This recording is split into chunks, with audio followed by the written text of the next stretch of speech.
ఓం నమః శివాయ. ఓం నమో నారాయణాయ. ఓం స్వర్ణాకర్షణ కాల భైరవాయ నమో నమః. హరి ఓం. మా ఛానల్కి స్వాగతం. చూస్తున్న వీక్షకులకు, ప్రేక్షకులకు, ప్రియ కాల భైరవ భగవద్బంధుకి స్వాగతం పలుకుతూ మమ్మల్ని ఎంతగానో ఆదరిస్తూ ఉండబడినటువంటి ప్రియ సోదర సోదరీమణులకు, జ్యోతిష్య అభిమానులకు, సనాతన ధర్మ సంరక్షకులు అందరికీ కూడా ఆషాఢమాస అమావాస్య సందర్భంగా, అమావాస్య అనగానే అష్ట కష్టములను తొలగించుకొని అష్ట ఐశ్వర్యాలను, అమృతతుల్యమైన జీవితాన్ని ఎలా స్వాగతం పలకాలో మనం చేసుకునేటువంటి మాసమే మనకు ఆషాఢమాస అమావాస్య సందర్భంగా ఎలాంటి విధి విధానం పాటించడం వల్ల అఖండ ఐశ్వర్యం కలుగుతుందో సంపూర్ణంగా తెలుసుకుందాం. 1వ తారీఖు 8వ నెల 2026 నుండి 15/8/2026 వరకు పుట్టినటువంటి వారందరికీ కూడా జన్మదిన శుభాకాంక్షలు. గతంలో వివాహం చేసుకున్న వారికి వివాహ వార్షికోత్సవ శుభాకాంక్షలు. ద్వాదశ రాశుల్లోని గ్రహ గమనాలు వీక్షింపచేద్దాం. విశేషంగా మనకు ఏడాది తర్వాత కుజ భగవానుడు మిథున రాశిలో సంచారము, అక్కడే బుధుడు సుక్షత్రకారకుడు. 12 సంవత్సరాల తర్వాత రవి భగవానుడు దేవగురు బృహస్పతి ఉచ్చస్థితిలో ఉండగా సంయోగ సంచార స్థితి, సింహరాశిలో కేతు సంచార స్థితి, కన్యరాశిలో శుక్ర సంచార స్థితి, కుంభరాశిలో రాహు సంచార స్థితి, మీనరాశిలో శని భగవానుని సంచార స్థితితో ద్వాదశ రాశుల్లోని గ్రహ గమనాలు ఈ విధంగా ఉన్నాయి. తులారాశి వారికి 6వ స్థానంలో శని భగవానుడు వక్రగమన సంచార స్థితిలో ఉన్నప్పుడు ఎలాంటి విధి విధానం పాటించడం వలన సకల దోషం తొలగించుకొని అనారోగ్యము, ప్రేమికులు, భార్యాభర్తలు, పార్ట్నర్షిప్ బిజినెస్లలో ఎలాంటి మెలకువలు పాటించడం వలన ఐశ్వర్యం కలుగుతుందో మీకు తెలుసా?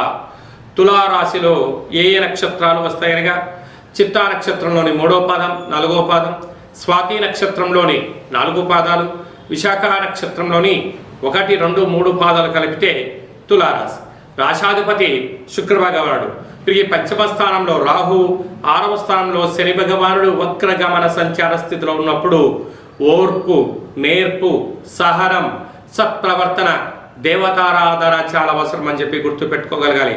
లేకపోతే రుణ సమస్యలు, రోగ సమస్యలు, శత్రు సమస్యలు, పోలీస్ స్టేషన్లు, కారాగారము, న్యాయ సలహాల చేత మీరు అనేక రకాల ఆర్థిక ఇబ్బందులతో శతమతమవుతూ అనారోగ్యం కుంగతీస్తూ మీ యొక్క జన్మ నక్షత్రం రోజున అమావాస్య తిథి ఎందున, అష్టమి తిథి ఎందున ఆవేశం పనికిరాదు అని చెప్పి గుర్తుపెట్టుకోగలగాలి.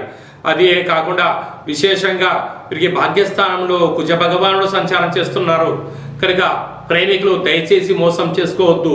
భార్యాభర్తల మధ్య అన్యోన్యత అవసరం అని చెప్పి కూడా గుర్తుపెట్టుకోగలగాలి. రాజ్యస్థానంలో రవి భగవానుడు సంచారం చేస్తున్నప్పుడు అక్కడే దేవగురు బృహస్పతి సంచారం చేస్తూ ఉన్నారు కనుక విద్యలో, ఉద్యోగంలో, విదేశీయాన ప్రయాణాలలో అనేక రకాల మంది శత్రువులు కూడా పొంచి ఉన్నారు కనుక ఇలాంటి కాల సమయంలో ఓర్పు, నేర్పు, సహనం అవసరం. మీ జన్మ నక్షత్రం రోజున అష్టమి తిథి ఎందున ఆషాఢమాస అమావాస్య సందర్భంగా తస్మాత్ జాగ్రత్త అని చెప్పి జ్యోతిర్విజ్ఞానం తెలియచేస్తుంది కనుక ఇలాంటి కాల సమయంలో కాళ భైరవ స్వామి స్మరణ, దీపం వలన, దిష్టి వలన సకల దోషం తొలగించుకోవచ్చు అని చెప్పి గమనించాలి. ఆగస్టు మాసంలో ప్రథమార్థంలో ముఖ్యమైన పండుగల గురించి క్లుప్తంగా, సవివరంగా, సంపూర్ణంగా తెలుసుకుందాం.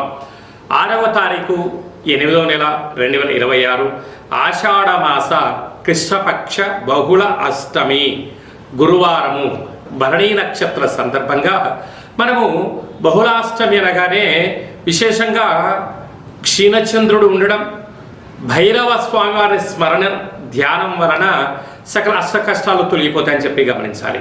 కనుక కాలాష్టమితో సమానమైన అష్టమి కనుక ఇంట్లో ఒక కుష్మాణ దీపాన్ని వెలిగించడం, ఇంటికి దిష్టి తీసి పలగొట్టడం వలన సకల అష్ట కష్టాలు తొలగిపోతాయని చెప్పి గమనించాలి. 12వ తారీఖున ఆషాఢమాస బహుళపక్ష అమావాస్య పుష్యమి ఆశ్లేష నక్షత్రంతో కూడుకున్నటువంటి బుధవారం రోజు అమావాస్య సందర్భంగా మనకు కులదేవతలు, గ్రామ దేవతలు, ఇష్టదేవతల యొక్క స్మరణ, గతించిన పెద్దవారికి ఆ రోజు వారిని స్మరించడం, వారికి తర్పణం వదిలిపెట్టడం లాంటి కార్యక్రమం చేయడం వలన సకల అష్ట కష్టాలు కూడా తొలగిపోతాయి. కనుక అమావాస్య తిథి యందున మనం ఆవగించంత భక్తిని, శక్తిని, ముక్తి మోక్ష మార్గానికి బాటలు వేయగలిగినట్లయితే మనకన్నా అదృష్టవంతులు ఎవరు లేరు అని చెప్పి గమనించగలగాలి. ఆషాఢమాసం అనగానే మనకు ఈ భూమండలం అంతను కూడా వర్షాకాలంలో జరుగుతూ ఉండబడిన కాలం కనుక ఇంటిని మనం ప్రతిరోజు శుద్ధి పెట్టుకునేటువంటి కాల సమయంలో పసుపేసి అందులో ఉప్పేసి క్లీన్ చేసుకోవడం, ఇంటి సింహద్వారాలకు పసుపుతో అలంకరించడం, అలాగే ముగ్గు పెట్టడం వలన గ్రామంలో ఉండబడినటువంటి అంటే బయట సంచరించే క్రిమి కీటకాలు మన గృహంలోకి రావు అని చెప్పి కూడా గమనించాలి. అలాగనే ఇంటిలో కులదేవతల, గ్రామ దేవతల, ఇష్టదేవతల స్మరణ, కూష్మాండ దీపము ఇంటి యజమానికి నరదృష్టికి దిష్టి తీసి బయట వేయడం వలన సకల గ్రహ దోషాలు తొలగి ఐశ్వర్యం కలుగుతుందని చెప్పి గమనించాలి. ఇలా కుదరలేనటువంటి వారు ఈ కింది నెంబర్ సంప్రదించినట్లయితే ఆ అమావాస్య తిథి యందు ఎలాంటి విధి విధానాలు పాటించాలో సవివరంగా సంపూర్ణంగా తెలియచేయడం జరుగుతుంది. అలాగనే మీ వ్యక్తిగత జాతకం తెలుసుకోవాలనుకుంటున్నారా? మీ యొక్క పేరు, పుట్టినటువంటి తేదీ, నెల, పుట్టినటువంటి సంవత్సరం, సమయాన్ని రాసి వాట్సాప్ ద్వారా పంపించగలిగినట్లయితే 100 సంవత్సరాల జాతకాన్ని వ్రాసి మీరు పుట్టినప్పుడు గ్రహ గమనాలు ఎలా ఉన్నాయి, ప్రస్తుతం ఎలా ఉంటున్నాయి, భవిష్యత్తులో ఎలా ఉండబోతున్నాయో 100 సంవత్సరాల జాతకాన్ని సవివరంగా సంపూర్ణంగా వ్రాసి మీకు వివరిస్తూ అష్ట కష్టాల నుంచి ఎలా బయటపడాలి, అష్ట ఐశ్వర్యాలకు స్వాగతం ఎలా పలకాలో తెలియజేయడం జరుగుతుంది. అలాగనే చాలామందికి పుట్టినటువంటి కాల సమయంలో డేటా ఆఫ్ బర్త్లో లేనటువంటి కారణం వలన మీ పేరు యొక్క మొదటి అక్షరాన్ని అనుసరిస్తూ రాశిని తెలియచేస్తూ రమణ శాస్త్రం ద్వారా అనగా గవ్వళ ద్వారా కాళభైరవ ఉపాసన చేత భూత భవిష్యత్ వర్తమానాన్ని తెలియజేయడం జరుగుతుంది.